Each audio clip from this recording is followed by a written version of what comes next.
حضرت ابراہیم علیہ السلام کی حیات طیبہ میں جو بڑے بڑے واقعات رونما ہوئے، ان میں سے قوم لوط کا واقعہ اور ان پر نازل ہونے والے بہت بڑا عمومی عذاب ہے۔ لوط علیہ السلام کا جو نسب تھا، لوط بن ہاران بن تارح۔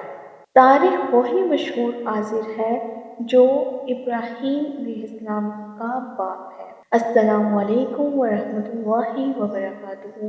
آج ہم آپ کے سامنے حضرت لوط علیہ السلام کا مکمل قصہ بیان کریں گے۔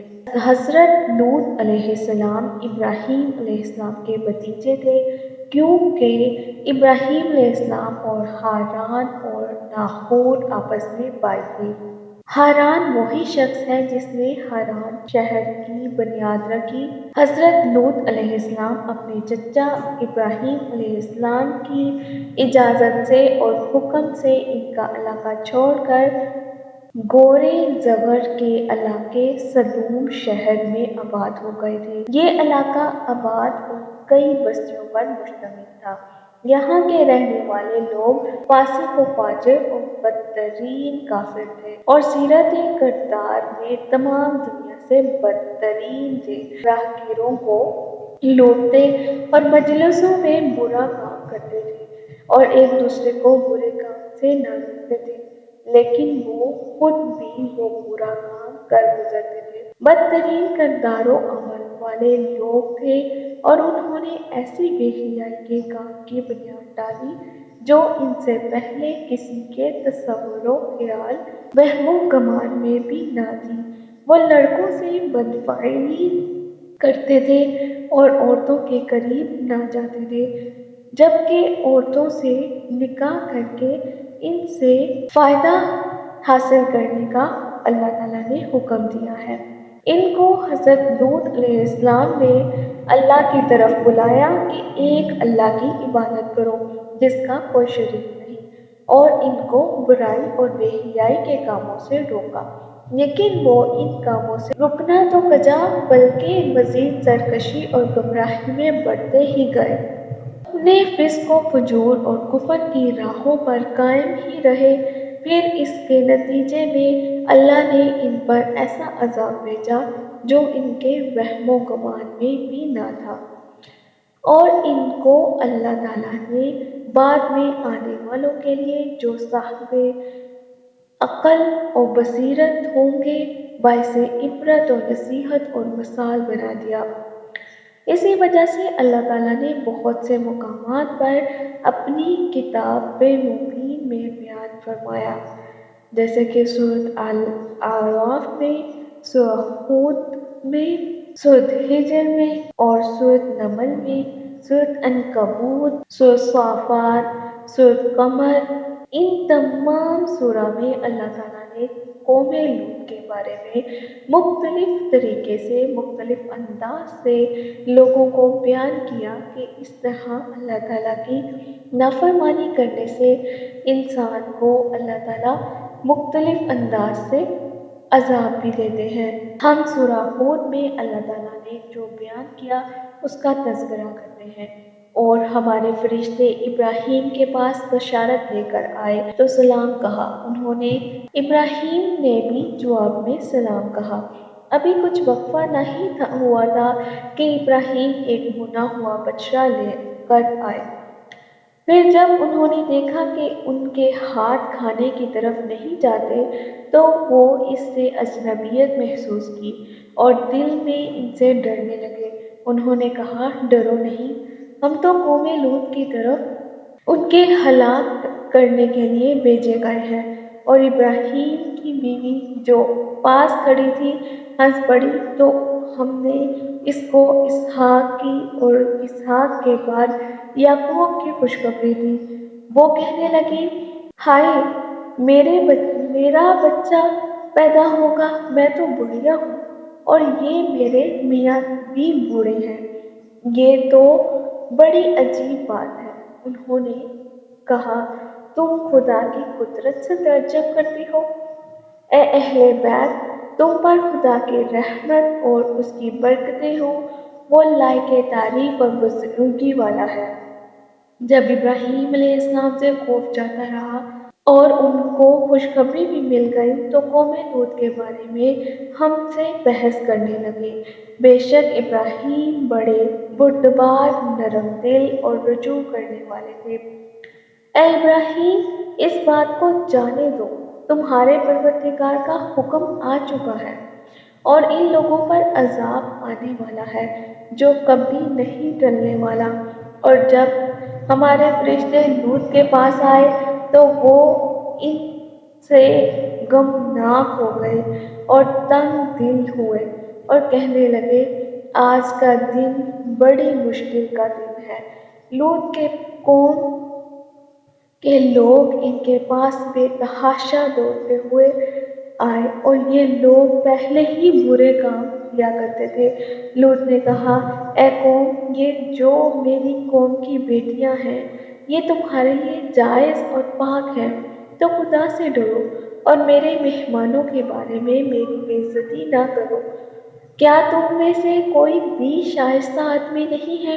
وہ بولے، تم کو معلوم ہے کہ تمہاری قوم کی بیٹیوں کی ہمیں کوئی ضرورت نہیں، اور جو ہم چاہتے ہیں وہ تم کو خوب معلوم ہے۔ اے لوط، ہم تمہارے پروردگار کے فرشتے ہیں، یہ لوگ تم تک ہرگز نہیں پہنچ سکتے۔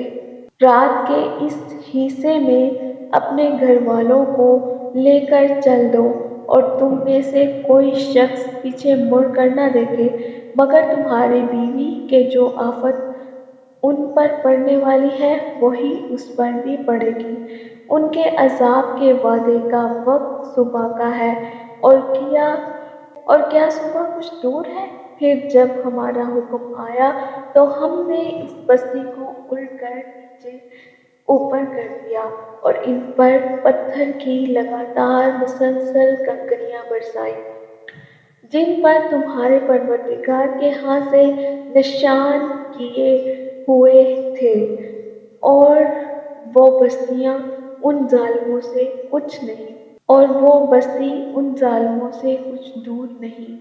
اسی طرح اللہ تعالیٰ نے قرآن کے مختلف مقامات پر قوم لوط کا مختلف انداز سے تذکرہ کیا اور مختلف طریقے سے انسانیت کو سمجھانے کی کوشش کی کہ اگر تم بھی ایسا کرو گے تو تم کو بھی ویسے ہی نجات نہ ملے گی اور تم کو بھی عذاب ملے گا۔ آپ نے یہاں دیکھا ہوگا کہ حضرت لوط علیہ السلام کی بیوی بھی اس کام میں ملوث نہیں تھی، لیکن وہ اپنی قوم کو اس کام کی طرف دعوت دیتے ہوئے بھی نہیں پکڑی تھی۔ وہ بس اپنی قوم کے ساتھ تھی کہ یہ جو کر رہے ہیں یہ غلط نہیں کر رہے، صرف اس کا یہ معاملہ تھا کہ وہ اپنی قوم کو خبریں دیا کرتی تھی، تو اس وجہ سے اللہ تعالیٰ نے اس کو بھی پیچھے رہنے والوں میں سے شامل کر دیا۔ جب لوط علیہ السلام نے ان کو ایک اللہ کی عبادت کی طرف بلایا جس کا کوئی شریک نہیں، اور ان کو بے حیائی کے کاموں سے روکا جن کے اللہ تعالیٰ نے نشاندہی فرمائی ہے، تو انہوں نے آپ کی دعوت وعظ و نصیحت پر کام نہ کرا اور ایمان نہ لائے، حتیٰ کہ ایک آدمی بھی ان سے ایمان نہ لایا، اور جن کاموں سے روکا گیا تھا ان سے بھی باز نہ آئے، بلکہ اپنے غلط کام جاری رکھے اور اپنی سرکشی اور گمراہی سے نہ رکے، اور اپنی طرف بھیجے ہوئے رسول کو اپنی بستی سے باہر نکالنے کا ارادہ کیا اور اس کو کمزور سمجھا اور اس سے مذاق کیا۔ اور لوط علیہ السلام کی پوری گفتگو کے جواب میں اس بے عقل قوم کا جواب یہ تھا کہ آل لوط کو اپنی بستی سے نکال دو، یہ لوگ بہت بکواس بنتے پھرتے ہیں۔ بس اللہ تعالیٰ نے لوط علیہ السلام اور ان کے گھر والوں کو کفر و شرک اور دیگر برائیوں کی آسائشوں سے پاک رکھا، مگر ان کی بیوی ان سے الگ رہی اور تباہ ہوئی۔ اللہ تعالیٰ نے لوط علیہ السلام اور ان کی قوم کو بہت اچھے طریقے سے الگ کیا اور کافروں کو ان کے گھروں میں لیٹنے پر مجبور کیا اور ان پر سخت لوچائی جو سمندر کی موجوں کی طرح منہ زور اور بدبودار تھی، اور وہ در حقیقت ہوا نہیں تھی بلکہ بھڑکتی ہوئی آگ اور بدترین گرمی تھی اور پانی بدبودار تھا۔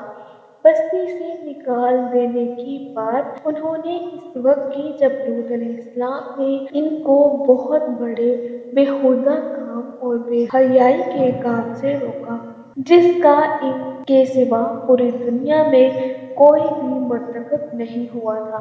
اس لیے اللہ تعالیٰ نے ان کو دنیا والوں کے لیے عبرت کا نمونہ بنا دیا۔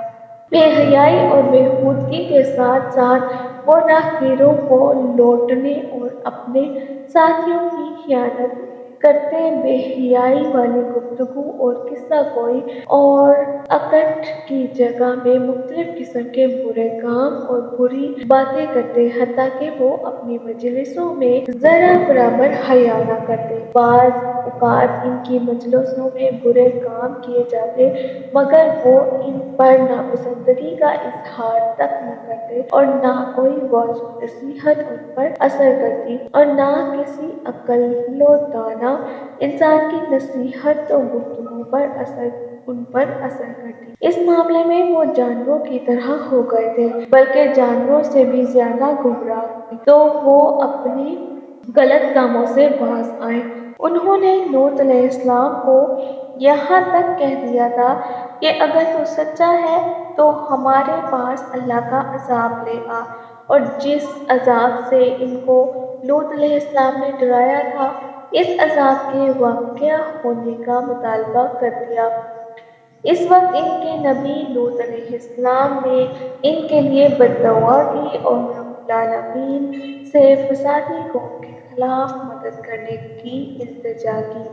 حضرت لوط علیہ السلام کی غیرت کی وجہ سے اللہ تعالیٰ کی غیرت بھی جوش میں آئی اور ان کے ناراض ہونے پر اللہ بھی ناراض ہوئے اور اس نے اپنے بندے اور رسول کی دعا قبول کی اور اس نے اپنے عزت والے پیغمبر اور عصمت والے فرشتے بھیجے جو ابراہیم علیہ السلام کے پاس سے گزرے اور ان کو صاحب علم دینے کی خوشخبری سنائی اور وہ جس اصل بڑے کام کے لیے آسمان سے نازل ہوئے تھے اس کی خبر بھی حضرت ابراہیم علیہ السلام کو دی۔ تو ابراہیم علیہ السلام نے کہا اے فرشتوں تمہارا مدعا کیا ہے؟ انہوں نے کہا ہم گناہ گاروں کی طرف بھیجے گئے ہیں تاکہ ان پر کنکریاں برسائیں جس پر حد سے بڑھ جانے والوں کے لیے تمہارے پروردگار کے ہاں سے نشان دیے گئے ہیں۔ اللہ تعالیٰ نے فرمایا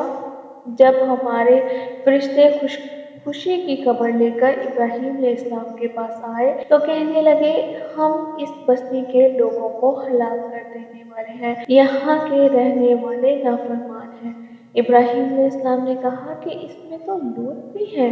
وہ کہنے لگے جو لوگ یہاں رہتے ہیں ہمیں سب معلوم ہے، ہم ان کو اور ان کے گھر والوں کو بچا لیں گے سوائے ان کی بیوی کے وہ پیچھے رہنے والوں میں سے ہوگی اور وہ ہلاک ہوگی۔ وہ فرشتے لوط علیہ السلام کے پاس اس وقت آئے جب وہ زمین میں کام کاج کر رہے تھے اور فرشتے میزبانی کی استدعا کرنے لگے۔ لوط علیہ السلام ان پر بہت شرمائے اور ان کے آگے آگے چل پڑے اور ان کی کنائیوں اور اشاروں کے انداز میں گفتگو شروع کر دی اور شاید وہ اس طرح کسی اور علاقے میں چلے جائیں۔ لوط علیہ السلام نے ان سے بھی کہا کہ اللہ کی قسم روئے زمین پر ان لوگوں سے زیادہ برے گندے لوگ اور کہیں نہیں ہیں۔ تھوڑی دیر چلنے کے بعد پھر یہی بات ان سے کہی حتیٰ کہ 4 دفعہ آپ نے یہ بات دہرائی۔ حضرت قتادہ یہ بھی فرماتے ہیں کہ ان فرشتوں کو یہ بھی حکم ہوا تھا کہ اس بستی کے لوگوں کو اس وقت نہ ہلاک کرنا جب تک ان کا نبی ان کے خلاف گواہی نہ دے۔ حضرت سعدی فرماتے ہیں کہ فرشتے ابراہیم علیہ السلام سے چل کر دوپہر کے وقت لوط علیہ السلام کی بستی میں پہنچے۔ جب صدوم شہر میں پہنچے تو حضرت لوط علیہ السلام کی بیٹی سے ان کی ملاقات ہوئی اور وہ اپنے گھر والوں کے لیے پانی بھر رہی تھی۔ لوط علیہ السلام کی 2 بیٹیاں تھیں، بڑی کا نام ریسا اور چھوٹی کا نام زغرتا تھا۔ فرشتوں نے اس بچی سے پوچھا کہ اے لڑکی، ادھر کوئی ٹھہرنے کی جگہ ہے؟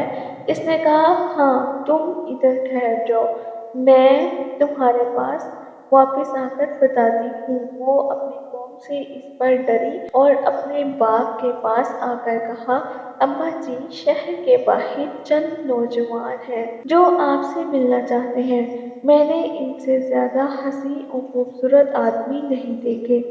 کہیں آپ کی قوم ان کو پکڑ کر ذلیل نہ کر دے، کیونکہ قوم نے ان کو روکا ہوا تھا کہ تم کوئی مہمان اور اپنے پاس نہیں ٹھہرا سکتے۔ مہمانوں کا انتظام ہمارے ذمہ ہے۔ حضرت لوط علیہ السلام ان کے پاس آئے اور اس بات کا آپ کے گھر والوں کے سوا کسی کو علم نہ تھا۔ ان کی بیوی باہر گئی اور قوم کے لوگوں کو بتا دیا کہ لوط کے گھر کچھ لوگ آئے ہیں اور اس سے زیادہ حسین و خوبصورت چہرے میں نے کبھی نہیں دیکھے۔ تو ان کی قوم بھاگتی ہوئی ان کی طرف آئی۔ اس سے پہلے کہ وہ برے کام کرتے، ان کا مطلب یہ ہے کہ اس وقت کی برائی کے ساتھ ساتھ اس سے پہلے بھی برے کام میں ملوث تھے۔ لوط علیہ السلام نے اپنی قوم سے کہا اے میری قوم، یہ میری بیٹیاں ہیں جو تمہارے لیے بہت پاکیزہ ہیں۔ لوط علیہ السلام نے ان کو اپنی اپنی بیویوں کے پاس جانے کی ہدایت کی جو شرعی لحاظ سے ان کی بیٹیاں تھیں، کیونکہ نبی امت کے لیے باپ ہوتے ہیں۔ لوط علیہ السلام نے ان کو برے اور بے حیائی کے کاموں سے روکا اور دوسرا ان کے خلاف گواہی بھی دی، اور ان میں کوئی سمجھدار اور خیر والا شخص نہیں ہے، بلکہ وہ سب کے سب فاسق ہیں۔